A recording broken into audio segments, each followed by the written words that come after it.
he moaned. She screamed. And then they stuck. Literally. I stood frozen outside the motel door, holding the empty glue tube in my hand, heart pounding like a war drum. Inside, chaos. Shouts. Glass shattering. And then came the sirens. The firefighters kicked the door open, stumbled into a scene so absurd it could have been out of a dark comedy. 2 bodies, 1 bed, 0 movement. "Ma'am, what did you use?" one of them asked, horrified. But here's what they don't know. What kind of wife brings glue to a motel? And what kind of man ends up needing emergency assistance to escape his own affair? If you want to know what happens next, stay with me until the end of the video.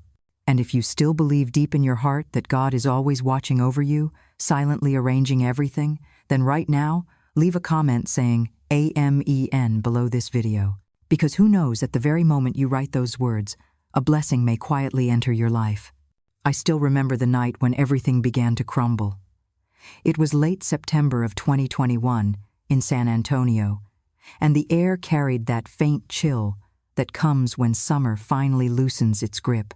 Our bakery had just finished the busiest weekend of the month, and I was tired, but satisfied. Riverwalk Bakery had survived so many storms, hurricanes, recessions, even the long months of the pandemic when I baked through the nights to keep the ovens warm. That evening, my husband, Bob Miller, though most people called him, Bob, returned home later than usual. He claimed he had a business dinner in New Braunfels with some partners about an expansion idea. When he walked through the door, loosening his tie and tossing his blazer over the sofa, he looked exhausted. Without even showering, he collapsed into bed and began snoring within minutes. I sat alone in the dining room, staring at his things scattered around, and began tidying up. His phone screen glowed, catching my attention. For 40 years, Bob had avoided technology whenever possible. He often told me, "Linda, I don't mess with emails. If I need something, I call." That is why it shocked me to see his inbox open. There it was, one message standing out, glowing like a knife in the dark. "You were amazing tonight, Daddy Ethio." The words froze me in place. My breath hitched. My hands trembled as I picked up the phone, scrolling down for more. Nothing else. Just that cryptic email from a strange address filled with numbers and symbols. But that single line was enough to send a cold wind through my body. Daddy. Who would call him that? And in such an intimate way? I put the phone down quickly, my heart pounding like I had been caught stealing. For a while, I pretended to continue cleaning, but the images in my mind wouldn't stop racing.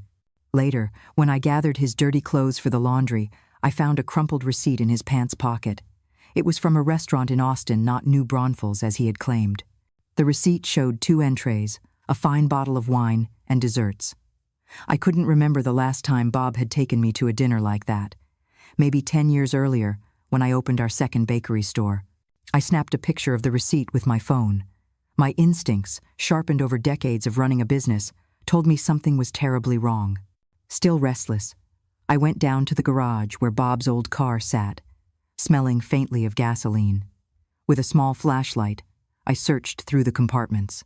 Loose change, a water bottle, nothing out of the ordinary until my hand brushed against something in the glove box. When I pulled it out, my breath caught, a nearly empty tube of lubricant. I stood frozen in the dim light, staring at the tube like it carried a deadly secret. Bob and I hadn't been close for years. He often claimed he was too tired, too old, not in the mood. So who was this for? My stomach tightened. Carefully, I placed it back, wiping my hands as if the betrayal might stain me permanently. Under the back seat, I discovered balled-up napkins with a sweet perfume scent that didn't belong to me. Not my soft rose fragrance, not any cologne a man would wear. Something younger, bolder. I photographed everything, the tube, the napkins, like a detective gathering evidence. Then I went back inside, sat at the dining table again, and stared at Bob's sleeping figure in the distance. The next morning, I made breakfast like usual. Eggs, toast, and black coffee, just the way he liked. I barely slept, and my eyes felt heavy, but I forced a smile. "I've got an important meeting today," he muttered, avoiding my gaze. "I'll be late." I wanted to ask, where? With whom? Austin again? But I bit my tongue. "Be careful." I said instead, my voice calm, though my chest burned. He patted my shoulder lightly, the same empty gesture he always gave, and left. The kitchen felt colder than ever once the door shut. That was when I decided silence wasn't enough. I couldn't live on half-truths and vague suspicions. I needed the truth, hard and undeniable. I called an old friend, Mrs. Lola Ramirez, who had helped me in the early days of the bakery. "Lola," I whispered, my voice shaky. "Do you still have that contact? The private investigator?" Within an hour, I had the number of Frank Delgado, a man known for his discretion. By noon, I sat across from him in a small cafe near downtown. He was stocky, middle-aged, with kind yet sharp eyes. I slid him a flash drive with the photos I had taken, the email, the receipt, the tube of gel, the perfume-stained napkins. My voice trembled. "I think my husband is cheating on me." Frank nodded, jotting notes in a small leather pad. "I'll start following Mr. Miller right away. Don't worry, Mrs. Carter, I'll get you the truth." I whispered, almost to myself, "That's all I want. The truth." That night, as I closed the bakery alone, surrounded by the sweet smell of flan and pan dulce, my phone buzzed. It was Frank. A picture came through Bob, holding hands with a woman, entering Hotel Valencia on the Riverwalk. My knees went weak. The woman was Ashley, my daughter-in-law, Ethan's wife. I gripped the counter, the world spinning around me. In that moment, I knew life would never be the same again. I stayed frozen behind the bakery counter for what felt like hours, clutching my phone like it was a live wire. The image stared back at me, Bob, his hand wrapped around Ashley's, the two of them stepping through the elegant doors of Hotel Valencia like any other couple enjoying a weekend getaway. But Ashley wasn't just another woman. She was my daughter-in-law, my son Ethan's wife, the mother of my grandson, the woman I taught how to bake our family flan. And there she was, walking into a hotel with her father-in-law, smiling like a giddy teenager. I slowly slid down onto the floor, my back against the baking cabinet, the scent of sugar and cinnamon filling the air. But none of it brought comfort. Everything I thought I knew about my life, my family, my marriage, it was all unraveling. I couldn't cry. Not yet. It was like the pain hadn't found the right place in my chest to sit. It just hovered, making it hard to breathe. Frank didn't call. He didn't have to. The picture spoke louder than any words could. I managed to stand again, legs trembling like a newborn foal. The flan orders were already cooling on the rack, ready for delivery to the downtown hotel. I placed each one carefully into boxes, my hands moving on instinct. I couldn't stop working. That's how I kept myself from falling apart. I thought of Ethan, my sweet boy who grew up chasing the scent of fresh bread around the kitchen, who once fell asleep behind the bakery counter after his high school shift, covered in flour. How was I going to tell him that his wife was having an affair? That the man she was with was his father? No, I couldn't tell him yet. Not until I had more than one photo. Not until I had everything. Later that night, Frank sent another message. A short video clip. My hands shook as I pressed play. It showed Bob and Ashley seated at a private corner table inside the hotel's restaurant. Candlelight flickered between them. Ashley leaned in close, laughing softly, her hand on Bob's wrist. Bob looked at her in a way I hadn't seen him look at anyone in decades. Tender, devoted. He used to look at me that way. Before the bakery became successful. Before the expansion.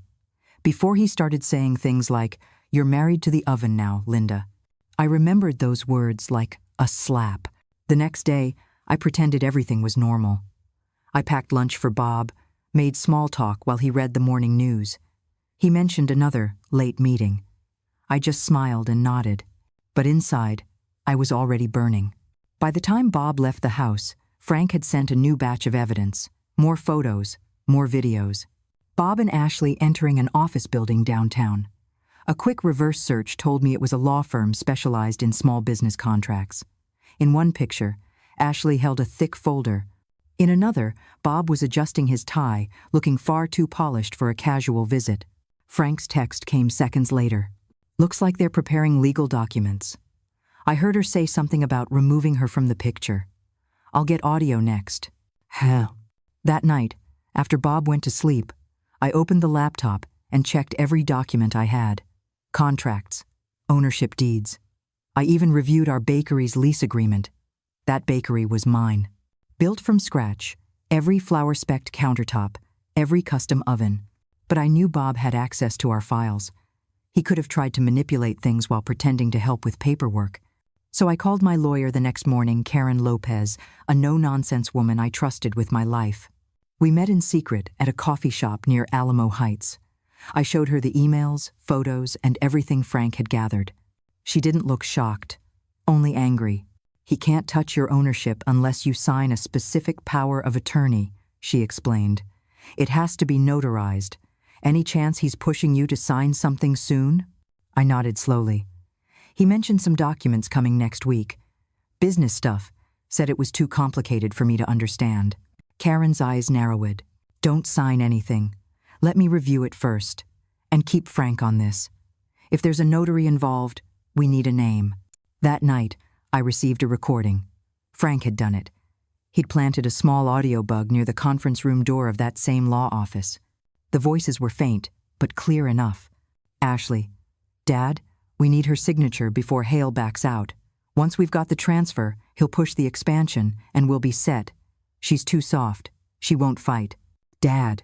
She called him Dad. "Bob, Linda still trusts me. She won't question it. I'll say it's a renewal clause. She won't read the fine print." My hand clenched around the phone. "Ashley, good, because once it's ours, I want her out. Of the bakery, of the house, she's in the way."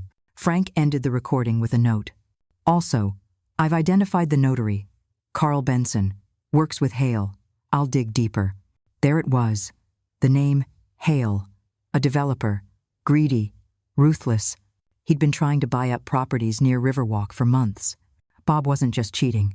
He was plotting to steal everything I built and hand it to my son's wife.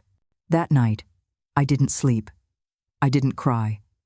I sat at the kitchen table, staring at the family photo we'd taken 5 years ago, Bob's hand on my shoulder. Ethan and Ashley side by side, smiling. I thought about confronting him, throwing the pictures in his face, screaming. But that wouldn't be justice. Justice would be letting them hang themselves with their own lies. So I made a plan. A quiet one. Precise. The next morning, I woke early, packed Bob's lunch like always, and smiled when he left. I walked him to the door and even kissed his cheek. Then I went into the garage. I opened the glove box again. The same tube of lubricant sat there. Still half used, still filthy. I picked it up with a gloved hand. In the kitchen, I pulled out the tube of industrial adhesive I kept for repairing wooden shelves at the bakery. The glue was clear, smooth, almost identical in texture. I emptied the tube of lubricant and carefully filled it with the glue, drop by drop. I even cleaned the nozzle and sealed it like new. No one would ever know the difference. I placed it back exactly where it was.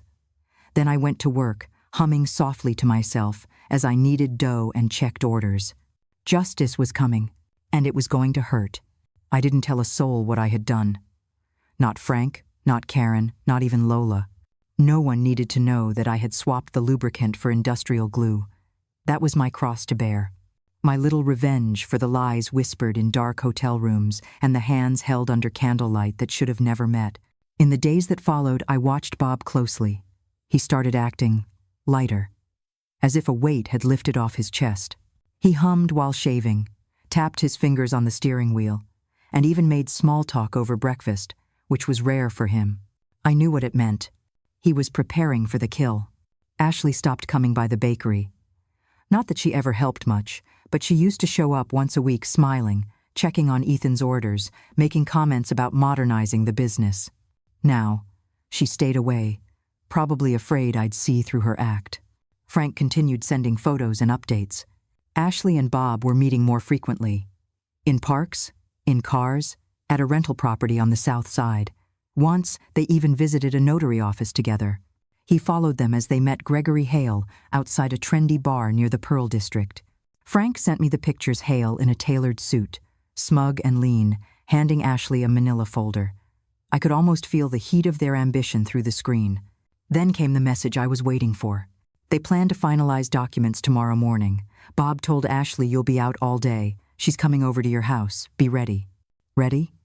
I had been ready for days. The house was clean. The trap was set. The stove rigged to release smoke. The lubricant, now glue, waiting in the glove box. I just needed to get out and watch it all unfold. That evening, I prepared dinner like usual. Bob sat across from me, sipping wine, babbling about some bakery association meeting that didn't exist. I nodded along, pretending to be tired. I have to leave early tomorrow, I said, between bites. Driving to Houston to meet with a potential distributor. He perked up. Houston?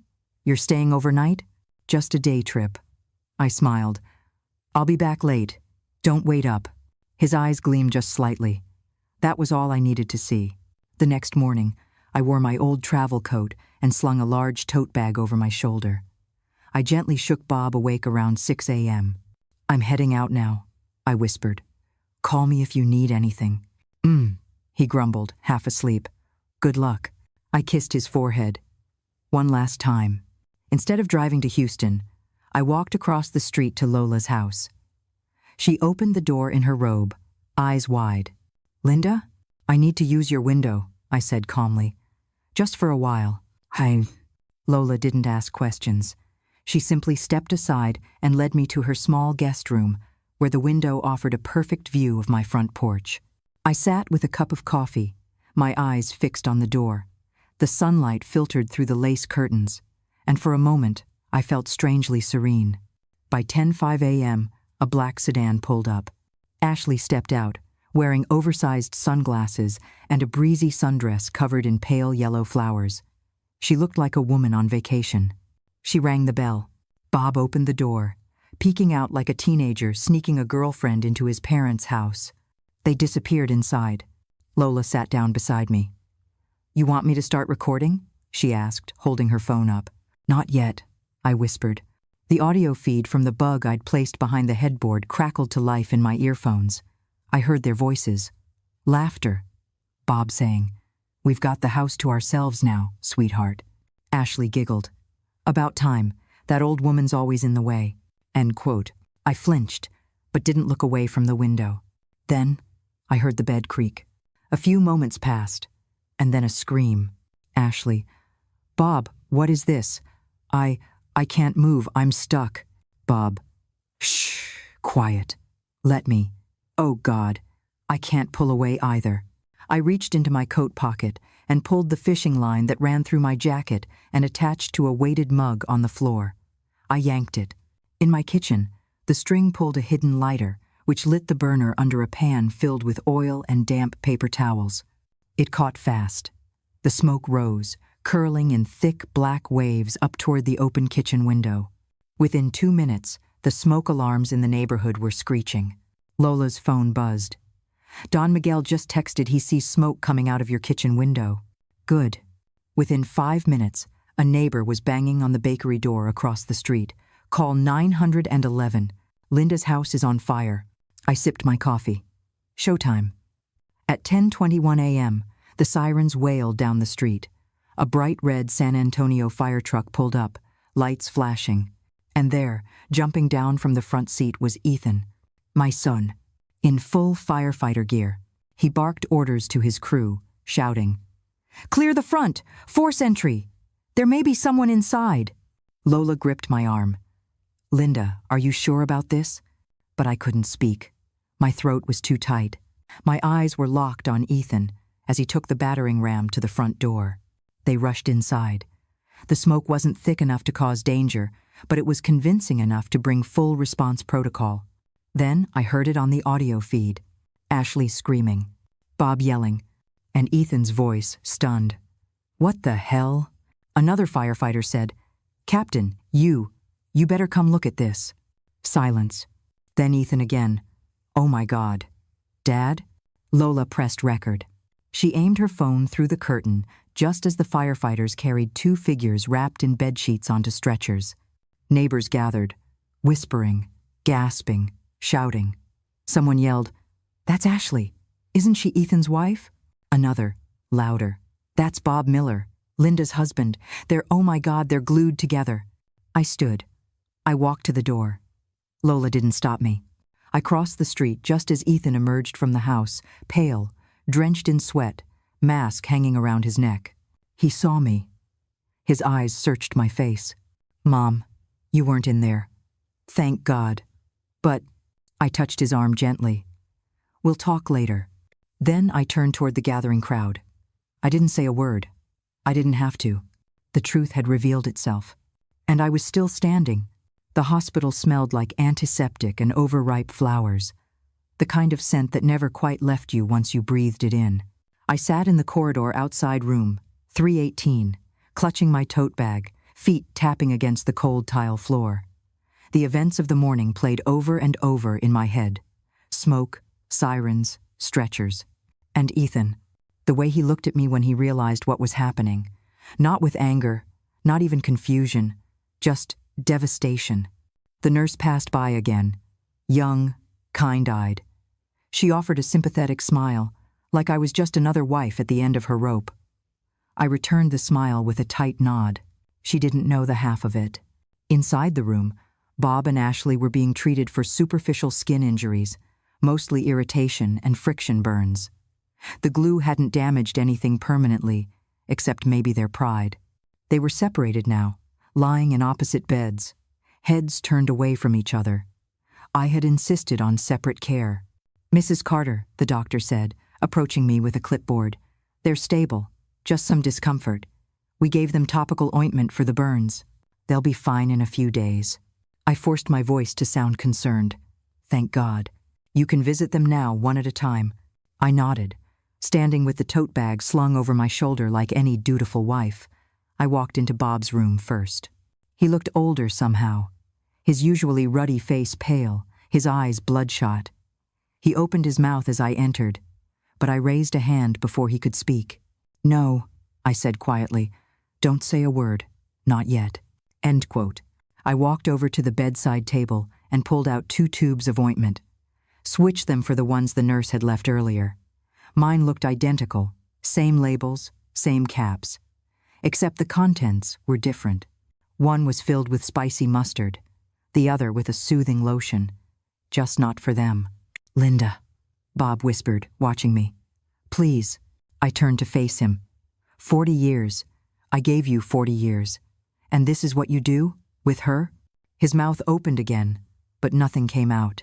"You'll be hearing from my lawyer tomorrow," I said. "We're done. And so is your part in the bakery. It was never yours to begin with." I walked out without waiting for a response.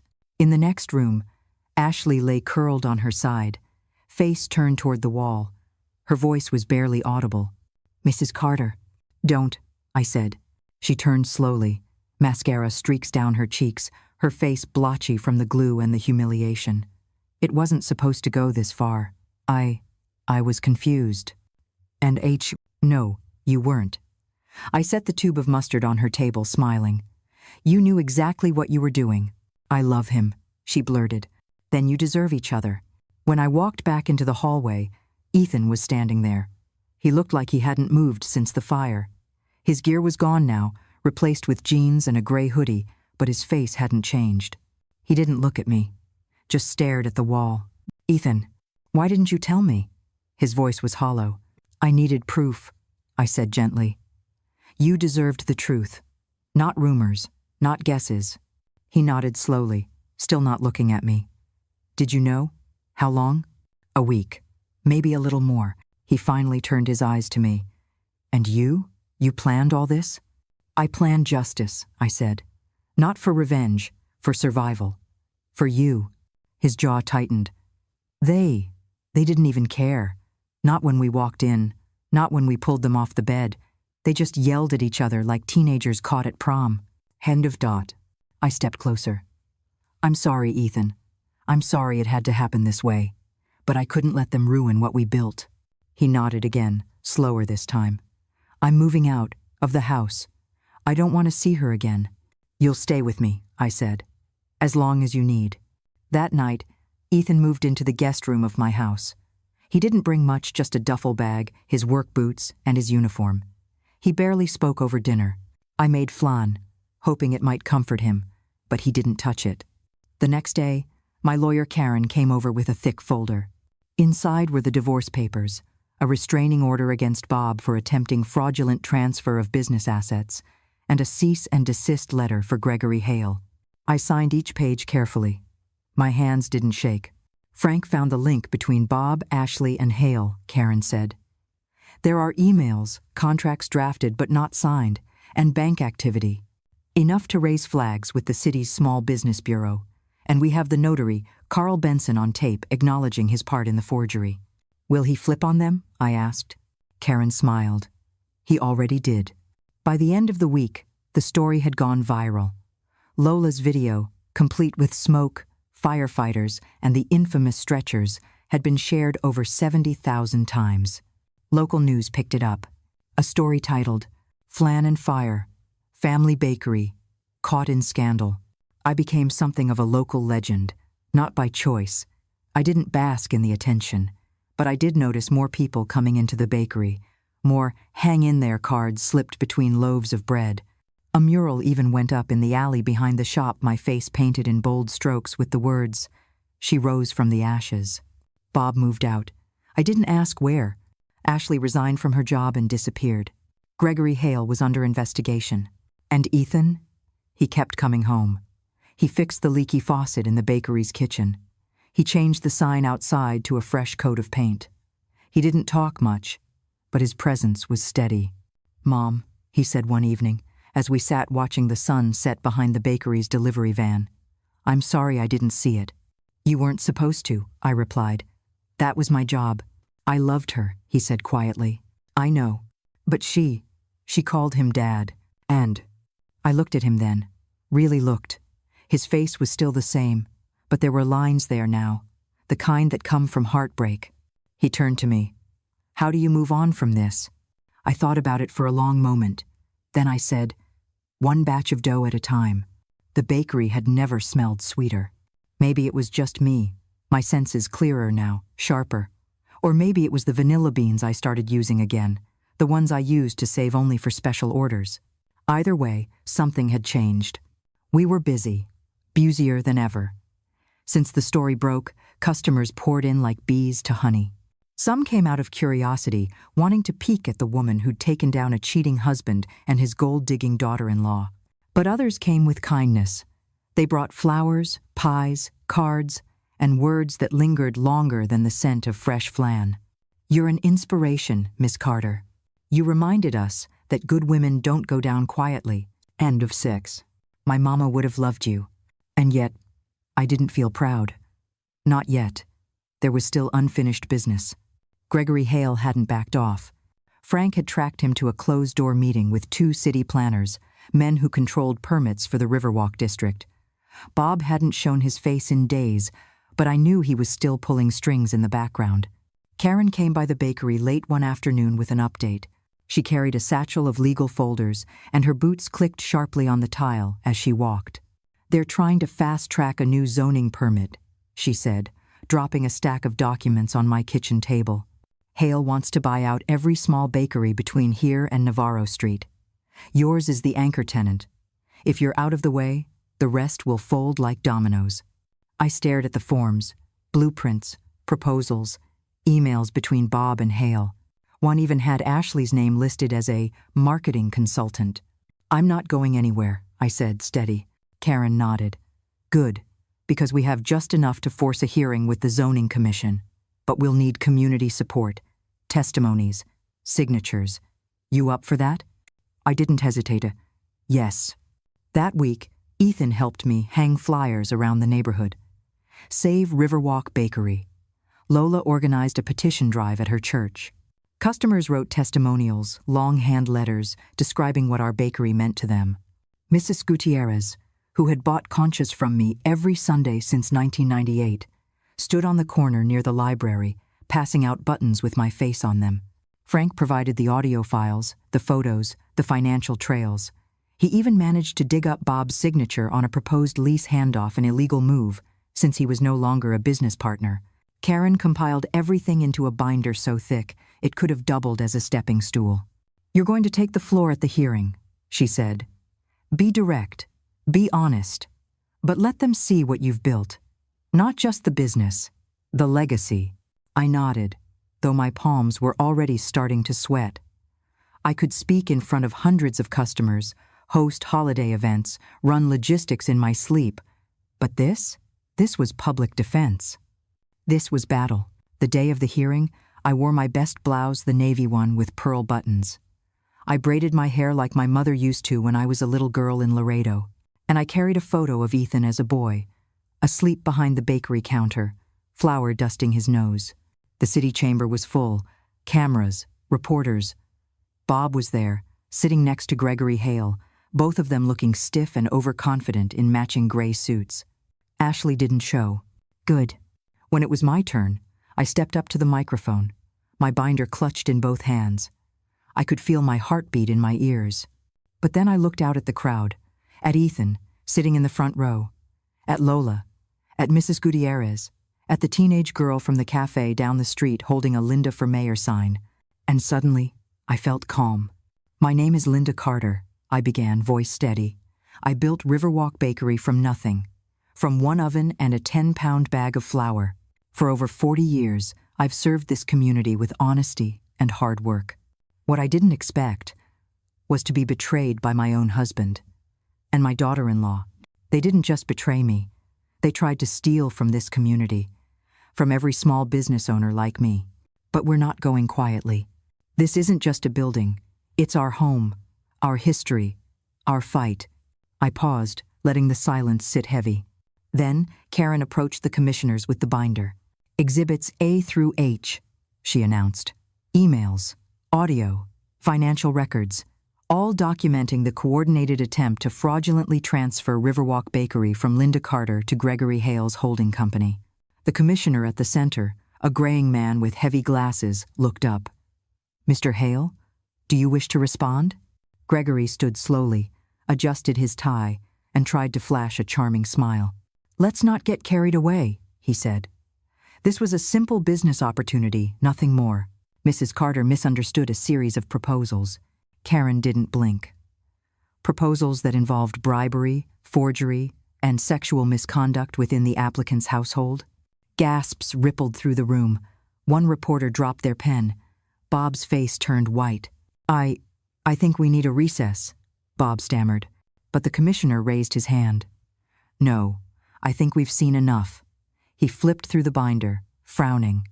The Ethics Committee will review this thoroughly.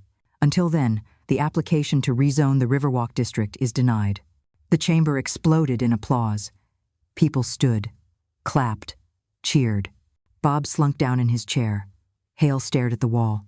I didn't move. I just closed my eyes and breathed. Justice. Not just for me, but for every woman who's ever been pushed aside. For every small business threatened by greed.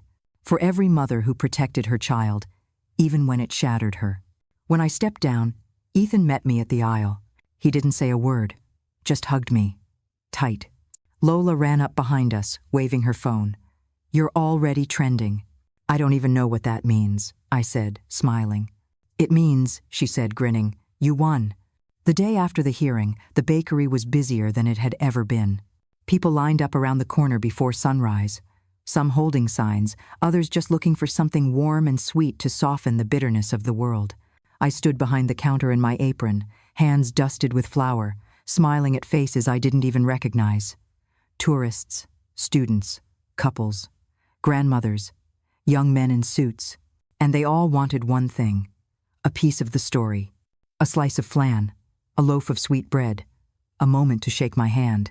But when I looked into their eyes, I could see something more. They weren't just here for the pastries. They were here for proof that someone could still win against the odds. And yet, while the world outside celebrated, inside me, there was only quiet.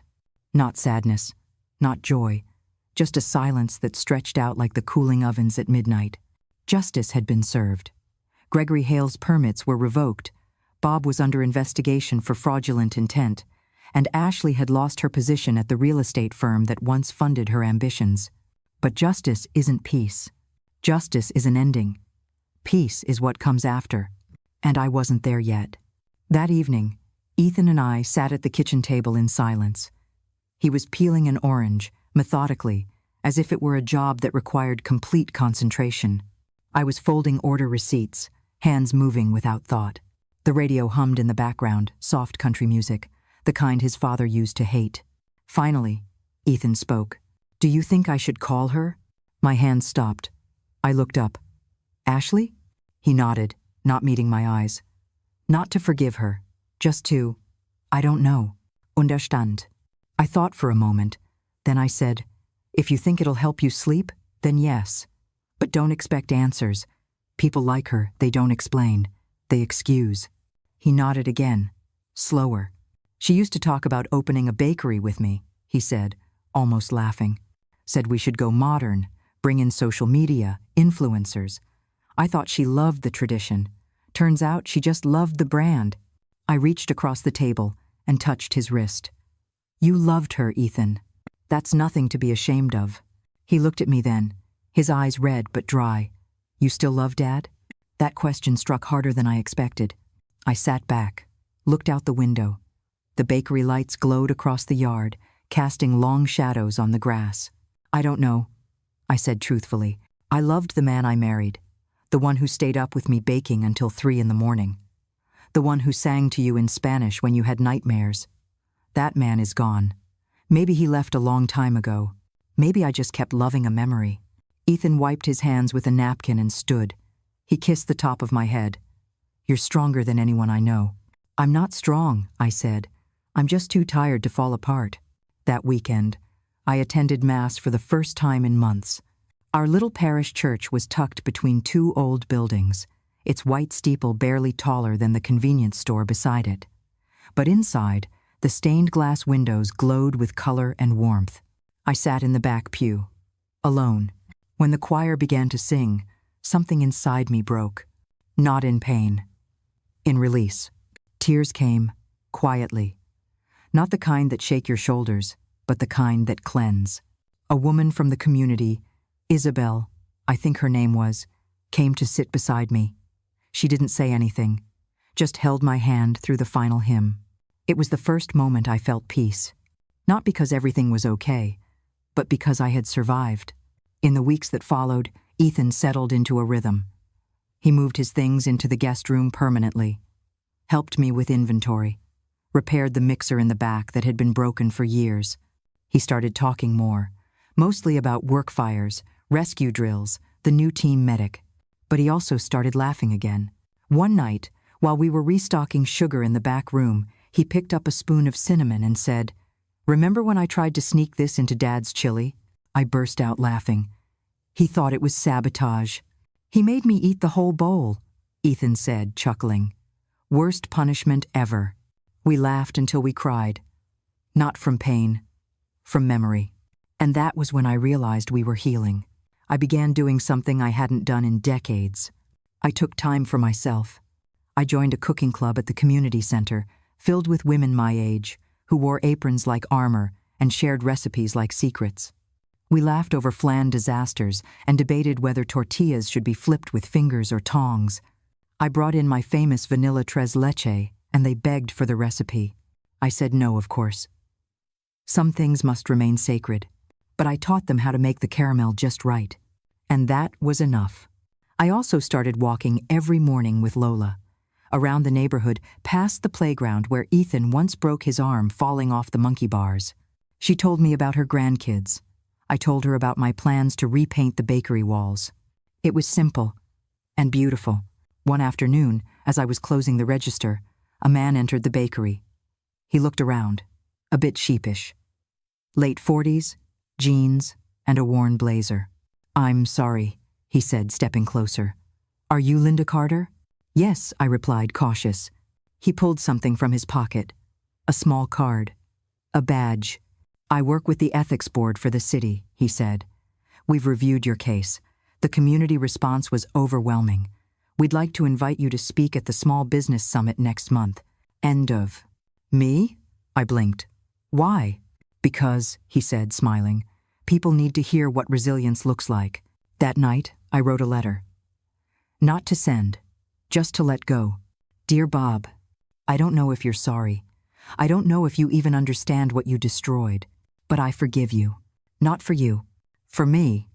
Because I refuse to carry your sin on my shoulders. Linda. I folded the letter and placed it in the bakery's donation jar. By morning, it was gone, and I felt lighter. Mornings came softer now. There was no longer that weight on my chest when I opened my eyes. No tension in my shoulders as I listened for Bob's footsteps across the hallway. The house felt different, not empty, but quieter in a gentler way. I found myself rising before dawn, not because of obligation, but because I wanted to. The first thing I did was make coffee strong, dark, the way my mother used to drink it. I'd sit by the kitchen window with my mug cupped in both hands, watching the sky turn from steel to rose. And then, I'd bake. But I wasn't baking out of necessity anymore. I was baking from love. The difference was subtle, but profound. Ethan began to change, too. He had always been responsible, stoic, a man shaped by the firehouse and our family history, but lately, he smiled more. He wore his hair slightly longer. He even started reading again old westerns and biographies he used to love in high school. He told me he'd been asked to mentor 2 new cadets. "I think I'm good at it," he said one night over soup. "They listen, they ask questions." "You've always been good at teaching," I replied. "You just forgot for a while." And he looked at me then, with a quiet kind of pride. "I learned it from you." The bakery was thriving, not just financially, but as a space of connection. We started hosting community nights again. Kids from the neighborhood came in on Thursdays to decorate cookies and make thank you cards for firefighters and nurses. Ethan even came once, in uniform, and the room lit up like a parade. I caught a glimpse of something in him that night, a light I hadn't seen since before Ashley. And when the kids crowded around him, asking about fires and hoses and bravery, he didn't shy away. He stepped into it, owned it. One Saturday morning, while I was folding pastry boxes in the back, a woman named Rosa stopped by. She was a local art teacher, always wearing colorful scarves and long earrings shaped like birds. "I've been thinking," she said, "about the empty storefront next to you." I nodded. "It's been vacant for months." "Well," she smiled, "what if we turned it into a workshop space? Baking and painting, storytelling nights, a place where women can gather, learn, heal." I blinked, surprised. "And you want to do this? With me? You've become something of a symbol, Linda." Rosa leaned on the counter. "But more than that, you're trusted, and I don't want to do it without you." I took a breath, looked out the window at the empty shop front. The bricks were faded, the awning sagging, but I could already see it. A space filled with laughter, music, flour on the floor, brushes in water cups. "Yes," I said. "Let's do it." That night, I told Ethan about the idea. He leaned back in his chair, grinning. "Mom, you're becoming a whole movement." "I don't want a movement," I said, smiling. "I want a space where people like me don't have to choose between silence and survival." He nodded slowly. "You think you'll ever, date again?" I nearly dropped the spoon I was holding. "Ethan." "What?" he laughed. "You're gorgeous, powerful, and famous now. It's a valid question. And I haven't thought about dating since before you were born," I said. "And even then, I wasn't very good at it." "Well, just know, if you ever do, I'll screen the guy first." I rolled my eyes, but my heart warmed. Not because I was thinking about love again, but because I realized I could. One day. Maybe. A week later, we had our first meeting about the new space. We called it the Corner Room. We invited women from the community. Mothers, retirees, young teachers, nurses, anyone who needed a safe, creative, open place to be heard. We sat on folding chairs with coffee in hand, sharing stories. One woman spoke about a fiancé who left her a week before their wedding. Another spoke about rebuilding after cancer. A third admitted she hadn't laughed in over a year until that very night. And I told them about the bakery, about Bob, about Ashley, but I didn't tell it like gossip. I told it like a path, a cautionary tale, a reclamation. Afterward, Rosa whispered, "You should speak more. Go to churches, women's centers, schools." I thought about it, not for fame, but for purpose. The city sent me an official letter. I was nominated for the Resilience in Business Award, presented at the state capitol. I laughed when I opened it. You going to go? Ethan asked. I don't know. What if I trip on the stage? You've been through worse. I raised an eyebrow. You better come with me. Wouldn't miss it, he said. One quiet night, as I closed the bakery, I stood for a long time in front of the picture wall. Photos of Ethan as a boy. Bob, younger, smiling beside our first oven. My parents, old regulars, new staff. The first flan I ever sold, framed in a yellowed Polaroid. I touched the edge of a frame. This is all still mine, I whispered, every part of it. Outside, the street was calm. The Riverwalk sparkled with warm lights. And inside me, there was peace. Not the loud kind, not the kind that announces itself, but the kind that stays. It started with a microphone and a room full of folding chairs. The women's shelter had invited me for what they called a quiet talk. Nothing formal, no pressure, just me, a group of survivors, and an open floor. But when I stepped into that small, pale yellow room and saw the eyes looking at me not as a baker, not as someone who went viral online, but as someone who had survived, my knees trembled a little. I almost turned around. But then I remembered that first morning, the one after Bob was exposed, the morning I looked at myself in the mirror and saw me. And I stepped forward. My name is Linda, I began. I'm not a therapist. I'm not an author. I'm not here to tell you what to do. Pause. Deep breath. But I am someone who spent 40 years thinking silence was safer. They listened. Every one of them. I told them how Bob used to call me sensitive when I cried. How he slowly wore down my confidence until I questioned every decision.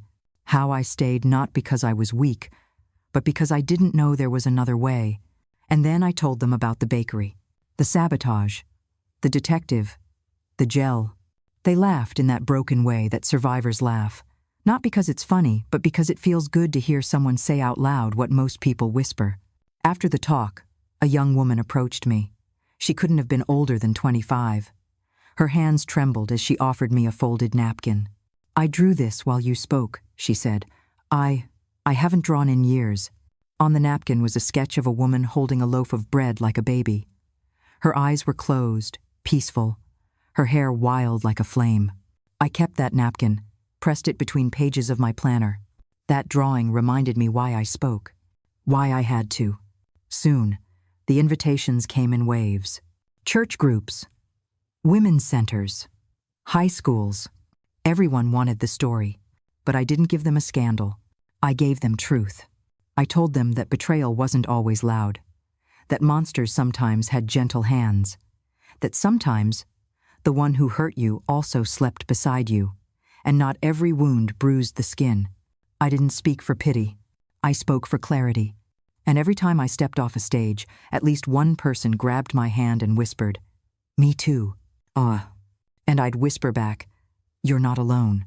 Ethan came to one of the school talks. He sat in the back, arms folded, expression unreadable. Afterward, as I gathered my notes, he came forward and hugged me. "I wish I'd known sooner," he whispered.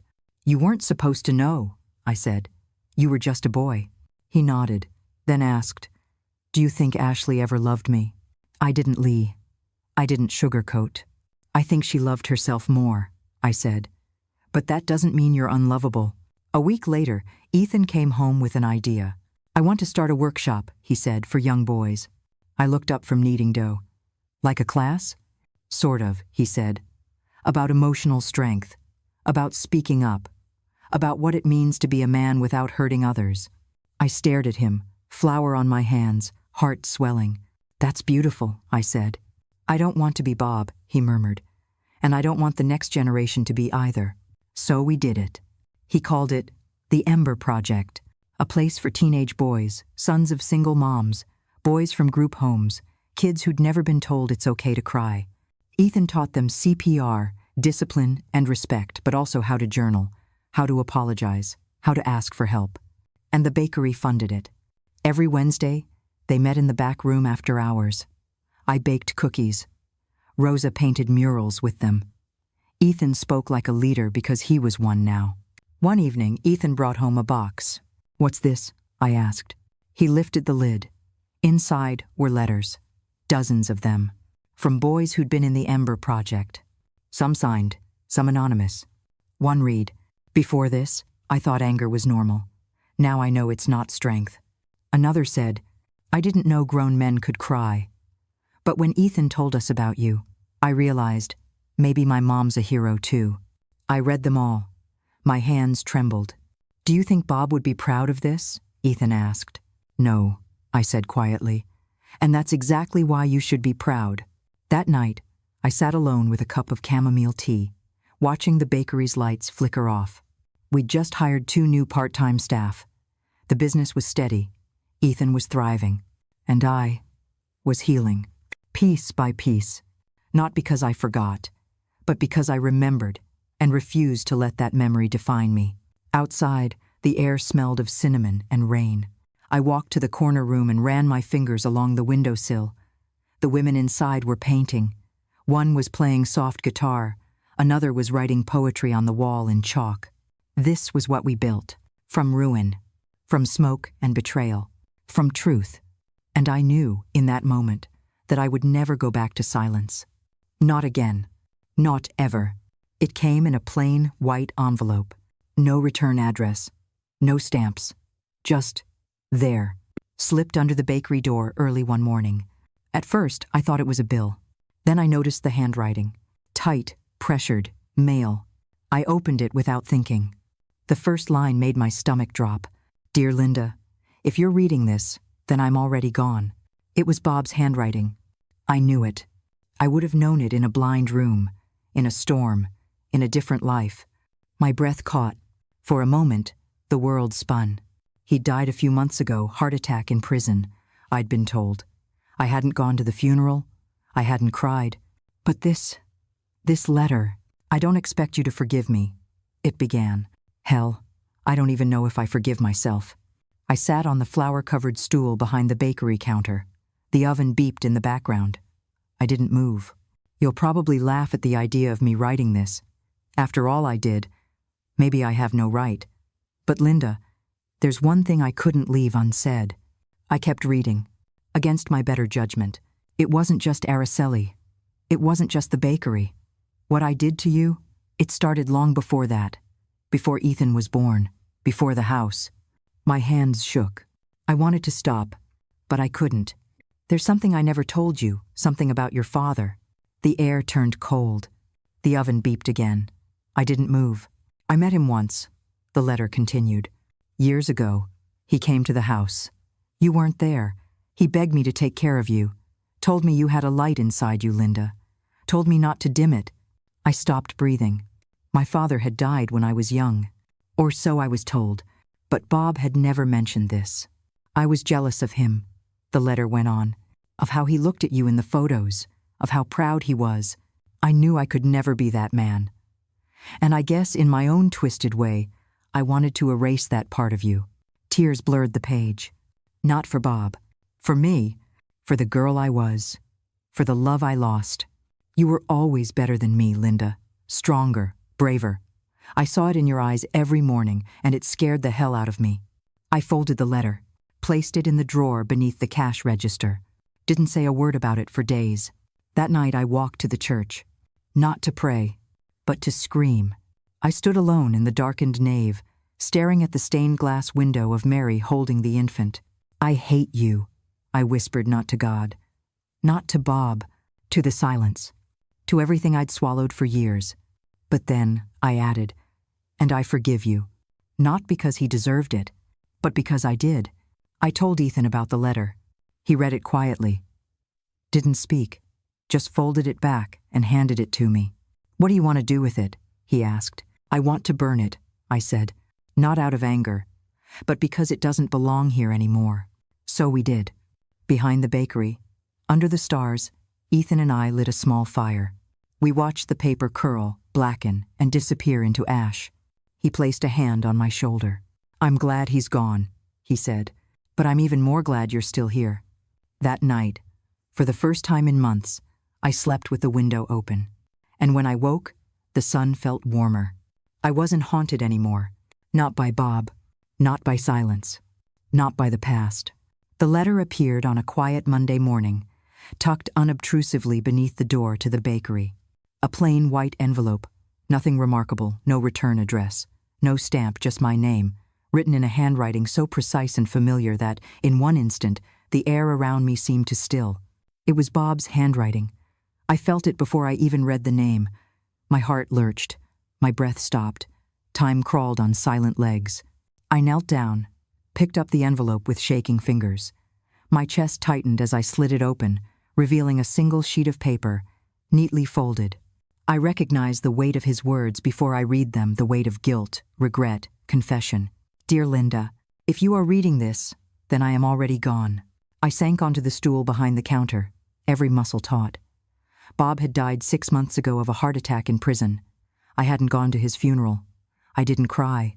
But here was his voice, reaching out to me from beyond the grave. Et continued.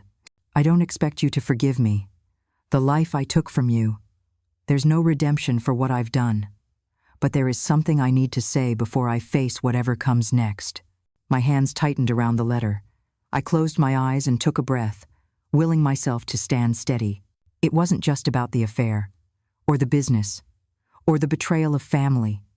Those were symptoms. The cause runs deeper back to a time before you even knew me. The bakery lights hummed softly above me, counting the beats of my rising panic. I met your father once, when you were very young. You weren't there. He came looking for you, an earnest man who hadn't seen his daughter in a lifetime. He asked me to protect your light, to let it shine. It should have been me, someone who knew you deeply. But I was afraid, and jealous. The tears rose unbidden. Tears not for him, not for sorrow, but for the young girl. I'd been the one who believed her father was gone, gone forever. Instead, I lied. I told you he died. I built my life on that lie, because the truth that he existed terrified me. Every weight I'd carried since the day I first glimpsed that email, worn that tube of gel, now seemed dwarfed by the truth he finally confessed. I folded the letter and placed it in the drawer beneath the register. I didn't mention it for days, because I didn't know how. Not to Frank, not even to Ethan. That night, I walked to the church after closing. Not to pray, to let something break.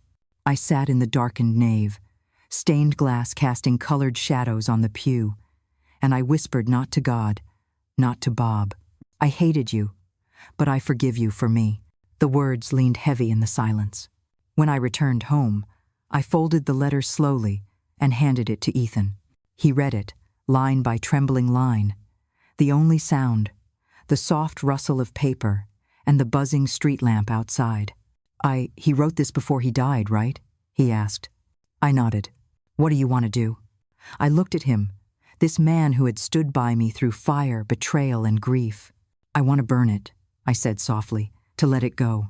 We stepped outside, into the cool night. I held the letter between shaking fingers. Ethan brought a match and lit it. The papers curled, charred, and turned to ashes before my eyes. I watched it all burn away, the confession, the regret, the apology, and the weight. It's gone, he said quietly. I laid my head on his shoulder, and for the first time in years, I believed him. The next morning, while arranging fresh flowers in a vase by the front window, I found a small tin box in a drawer at home, one I'd forgotten existed. Inside lay a faded photograph. My 6-year-old self, cheek pressed to a smiling man whose face I couldn't fully see, but whose eyes felt achingly familiar.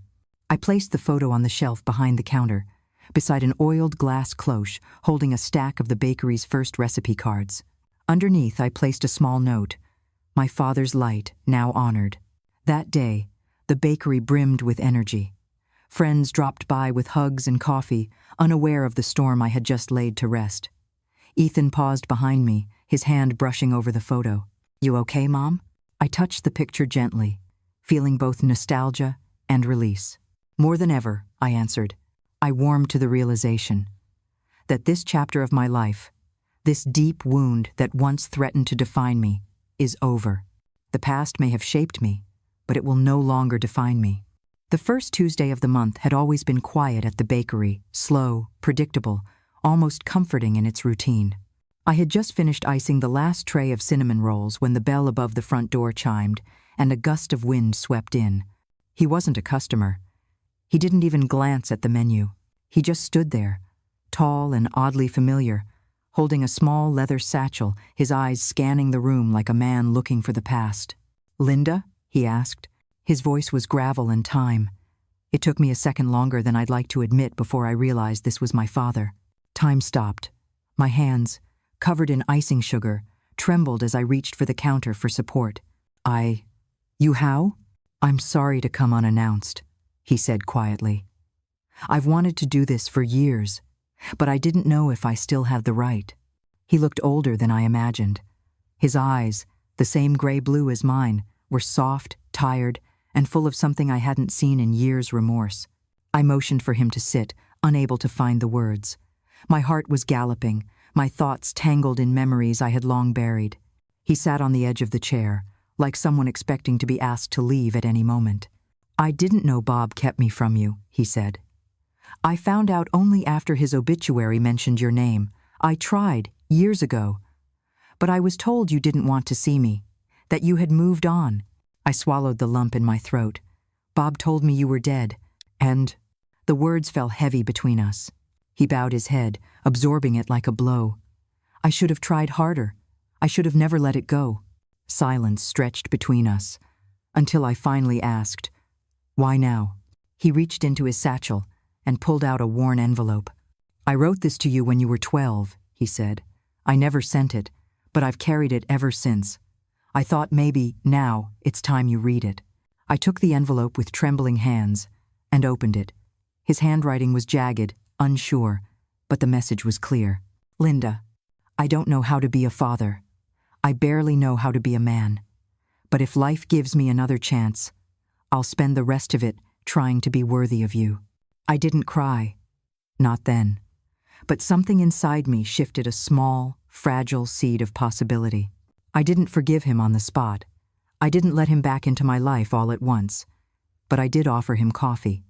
And we sat, two strangers, talking like old friends. Outside, the wind picked up, scattering leaves across the sidewalk like confetti. And for the first time in a long time, I felt like maybe not all endings are meant to hurt. Some of them are just waiting to begin. The sun filtered through the bakery windows with a softness that felt almost deceitful, like the calm before a storm. Esteban was in the back, organizing flour sacks, humming faintly to a tune I couldn't recognize. Everything seemed normal, until I heard the whisper. Not a real one. Not from a mouth. From a wall. It was faint at first, just a shifting sound near the corner of the kitchen wall where the old bricks met the new plaster. I paused, holding a tray of croissants, and leaned in. Nothing. Then, again a shuffle, followed by something falling, maybe paper, maybe more. It came from behind the shelf near the pantry. I dropped the tray. It clattered on the floor, startling Esteban. "What's wrong?" he asked, rushing in. I didn't answer. I moved instinctively toward the shelf, heart pounding, hands steady. I knew that sound. It was hiding. Something was hiding. We removed the shelf together. Behind it, half sealed in the wall, was a loose wooden panel. I pried it open with a spatula, the closest tool I could find, and inside was a small, cloth-bound notebook wrapped in plastic. Time stopped. The cover was cracked with age, and across the front in slanted cursive, it read, "JT, Personal Ledger, Confidential." Esteban looked at me. "Is that—" "Yes," I said, already opening it. The first few pages were lists, names, dates, initials. I recognized a few. Old business contacts of Julian, some city inspectors, a banker, and beside them, in red ink, dollar amounts, bribes, kickbacks, fake loan approvals. Then, tucked in the back, a photographed Julian and a young lawyer I didn't know shaking hands in front of a sign that read, "Trinidad Holdings, Legal Division." I knew in that moment. The wall had spoken. And it told the truth. The rest of the day passed in a blur. Esteban and I scanned every page, documenting everything. The book wasn't just proof of Julian's greed. It was a map of every deception he had built into the business. Fake names, fraudulent signatories, hidden properties. He hadn't just betrayed me emotionally. He had been preparing to destroy me financially. That night, Esteban said quietly, "You should go to the police." But I shook my head. Not yet, because this was no longer just about justice. It was about setting fire to the foundation Julian built and dancing in the ashes. The next morning, I dressed in my darkest coat, pulled my hair back in a tight bun, and tucked Julian's ledger into a plain brown envelope. It felt heavier than it should have, like it carried not just pages, but years of deceit. I didn't tell Esteban where I was going. He had been through enough. I walked to the office of Maria Gomez, a lawyer I knew from the early days of the bakery back when I used to draft vendor contracts by hand and needed someone honest to look them over. She was sharp, cold when she needed to be, and deadly in court. "Linda," she said when I walked in, "you look like hell." "Good," I replied. "I need a lawyer who's ready to go there with me." We sat in her office, and I slid the envelope across the desk. She opened it carefully, brows furrowing as she read. Page after page, her expression shifted from curiosity to concern, to rage. When she was done, she leaned back and said, "This is enough to bury him." I took a breath. "Can we freeze the assets? If they're still in his name, yes. But he's clever. He's likely transferred most things by now." I nodded. "That's what I thought. But I don't care about the money. I want the house. I want the bakery. And I want my name cleared." Maria gave a slow smile. "Then we'll make him sweat." We spent the next 2 hours going over documents, filing motions, sending inquiries to banks and notaries. She brought in her assistant, who began building a digital record of every name, amount, and transaction in the ledger. At one point, Maria looked at me and said, "You know, if we're lucky, this could become a criminal case." "I don't want him in jail," I said softly. "No? Number, I want him ruined, shamed, and alone. I want him to feel what I felt, powerless." When I left her office, it had begun to rain a soft drizzle that washed over the streets like a quiet cleansing. I didn't feel clean yet, but I did feel ready. Ready to take back what was mine, and make Julian regret ever thinking I would stay silent. I didn't want to do it in public. Not in a courtroom, not on a sidewalk, and not in the sterile coldness of a lawyer's office. I wanted to face him where everything had begun. In our living room, the same one where he once proposed, where we built dreams, where he planned my downfall behind a cup of coffee. So I invited him. He arrived at 8 p.m. sharp, wearing the same cologne he used to drown himself in when trying to impress women, still trying to mask the rot inside. "Linda," he greeted with his usual grin, that fake warmth he wore like armor. "You look good." I didn't answer. I pointed to the chair across from me. He Saturday. On the coffee table between us, the ledger, the photos, the voice recordings, everything Pérez had gathered, everything Esteban had handed me, everything Maria had prepared for court. "What's all this?" he asked, frowning. I slid the recorder forward and pressed play. Araceli's voice, soft and venomous. "Papá, apura lo del contrato falso. Quiero tener toda esa cadena de tiendas ya. Quiero sacar a esa vieja de esta casa." Julian's voice, confident. "Linda no sabe nada. Déjalo en mis manos. Ella confía mucho en mí." When it stopped, I looked at him. He didn't blink, just lowered his head and laughed. "So, you were listening." I didn't raise my voice. I didn't cry. I simply said, "You underestimated the woman who built this house. You thought because I baked bread and wore aprons, I was too soft to fight back." His jaw tightened. "I'm not here to ask why. I already know why. Greed, lust, arrogance." He opened his mouth. "I'm here to end this." I slid a folder across the table. Inside, the property titles of the bakery, signed over to me. The business registration, the house deed, the final divorce papers. All arranged, all ready. "Sign them." He looked at me, that fire in his eyes, flickering anger, fear, something close to regret. "I can fight this," he said. I leaned in. Then I go to court. I show the judge, the ledger, the photos, the audio, and I tell him how you slept with your own daughter-in-law and tried to destroy your wife's life. Silence. Then, slowly, like a man watching his empire collapse, Julian picked up the pen and signed. As he stood to leave, he looked at me one last time. "You really planned all this?" I smiled. "Number, I survived all this. There's a difference." The day after Julian signed everything away, I woke to silence. Not the heavy silence of betrayal or grief, this was something else. Peace. For the first time in months, I made coffee without glancing over my shoulder. I walked through the house knowing that every wall, every chair, every crack in the tile belonged to me. Not to us. Not to him.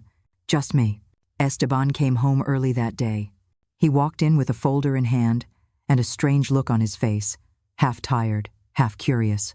"Mom," he said quietly, "I went to see Araceli." I froze. "Why?" I asked, more gently than I felt. He sat across from me and opened the folder. Inside were papers I didn't recognize, child custody documents, DNA test results, a notarized affidavit. "She told me something, said she was pregnant," he said, voice low. My heart dropped, but it wasn't mine. I stared at him. Esteban nodded slowly. I wanted to believe she was just confused, but I got a test. He handed me the results. I didn't need to read them, I already knew. "Julian." The air left the room for a moment. Esteban continued. "She was planning to use the baby to pressure him, threaten to go public if he didn't give her more control of the bakery shares." I closed my eyes, trying to absorb the weight of this last cruelty. "She's gone now," he added. "Left town. I don't know where." I nodded, then let her stay gone. That night, I sat on the back porch with a small fire crackling in a clay pit Esteban had built when he was 12. I had the original ledger with me, the same one that had started it all. One by one, I fed each page into the flames. Transactions, lies, whispers on paper. Gone. The fire licked them up like hungry ghosts. When the last sheet curled into ash, I leaned back and looked at the stars. Everything Julian and Araceli tried to build together was dust now. But I was still here. Stronger, wheezer, freer. The bakery smelled like vanilla and toasted almonds. The ovens hummed. The display shelves gleamed with fresh bread and golden flan. Life, once shattered, had baked itself into something warm again. We were hosting a small celebration. Not for a birthday, not for a holiday, just because we could. Because we'd made it through. Esteban stood behind the counter, joking with a group of regulars. His eyes still carried shadows, but they also held something else. Light. He had started laughing again, a little more each day. As for me, I'd put on my old apron. Not the stained one I wore in the chaos of survival, but a new one, embroidered with delicate pink thread that read, "Dueña de mi destino." Owner of my destiny. Doña Clara brought flowers. Don Miguel brought gossip. Doña Lupita brought extra chairs and hugs. Someone turned on the radio, and soft music spilled into the room. Halfway through the gathering, Esteban raised a glass of sparkling cider. "I just want to say something," he began, looking around at our friends, neighbors, and staff. He turned to me. "This woman right here, my mom, she didn't just save the bakery. She saved me. She reminded me what real strength looks like. She taught me that when everything burns down, you can still rise. Like bread from the oven. Like a phoenix." The room applauded. Tears welled in my eyes, but I smiled. I didn't cry. That night, when everyone was gone, and only the hum of the refrigerators remained, I took a slice of flan, sat by the window, and watched the moon rise. The world was still imperfect, but it was mine again. And for the first time in a long, long while, I was full. What did you feel while listening to this story all the way through? If it touched your heart, leave the number 1 inch the comments. If you didn't feel connected to it, feel free to write 0. Every piece of feedback means a lot to me, because it's thanks to you that I can keep going. It's from your responses that I draw the energy to tell the next chapter a new story is coming, even deeper, even more moving. And I truly hope you'll be there to listen with me.